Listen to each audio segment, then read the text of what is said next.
എനിക്ക് CBSEയുടെ മക്കളുടെ കമൻറ്റ് ബോക്സിൽ വന്നിട്ട് CBSE ഡാഷുകൾ എന്നൊക്കെ കമൻറ്റ് ചെയ്യുന്ന മൊണ്ണകളോട് പുച്ഛം മാത്രമാണ്. കാരണം ഇവരൊക്കെ 10ാം ക്ലാസ്സിൽ പഠിക്കാനുള്ള ചാപ്റ്റേഴ്സിൻ്റെ ഒരു 10 ഇരട്ടി പഠിച്ചിട്ടാണ് ഈ കുട്ടികൾ ഈ ലൈവ് കാണാനിരിക്കുന്നത് എന്നുള്ളത്. സ്റ്റേറ്റിൽ പഠിക്കുന്ന പിള്ളേരാണ് ഭൂരിഭാഗവും അങ്ങനെ കമൻറ്റ് ചെയ്യുന്നത്. പിള്ളേരല്ല, എക്കഴിഞ്ഞ കുറേ അവന്മാരുണ്ടാവുമല്ലോ, അവന്മാരുടെ കോണയുടെയാണ് സഹിക്കാൻ പറ്റാത്തത്. CBSE പാൽക്കുപ്പികളാണ്, മറ്റതാണ് മറിച്ചതാണ്. എടാ, നിനക്കൊന്നും സ്വപ്നം കാണാൻ പറ്റാത്ത എത്ര രീതിക്ക് പഠിച്ചിട്ടാണ് ഇവന്മാരൊക്കെ ഈ ലൈവ് ക്ലാസ് കണ്ടിരിക്കുന്നത്, അല്ലെങ്കിൽ ഈ ഒരു അക്കാദമിക് കഴിഞ്ഞ എക്സാം എഴുതാൻ പോകുന്നത് നിങ്ങൾ മനസ്സിലാക്കുക. നിങ്ങൾ 10th സ്റ്റേറ്റിൽ നിങ്ങൾ പഠിക്കുന്നത് എന്താ? 9th സ്റ്റേറ്റിൽ നിങ്ങൾ പോളിനോമിയൽസിൽ പഠിക്കുന്നത് എന്താ?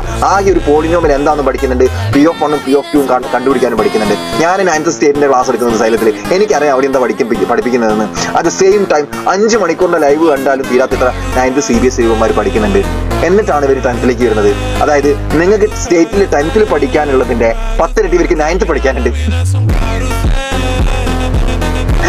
ഓക്കെ, അതിന് അത്ര തന്നെ നിങ്ങൾക്ക് നിങ്ങൾ 10th സ്റ്റേറ്റ് പഠിക്കുന്നതിൻ്റെ ഡബിൾ അവർ 8th പഠിക്കുന്നുണ്ട്. ഓക്കെ, അപ്പോൾ വാക്കുകളൊക്കെ ഉപയോഗിക്കുമ്പോൾ ശ്രദ്ധിച്ച് ഉപയോഗിക്കാം കേട്ടോ. ആ വേർഡ്സ് കൂടുതൽ ചെയ്ത് നിങ്ങൾക്ക്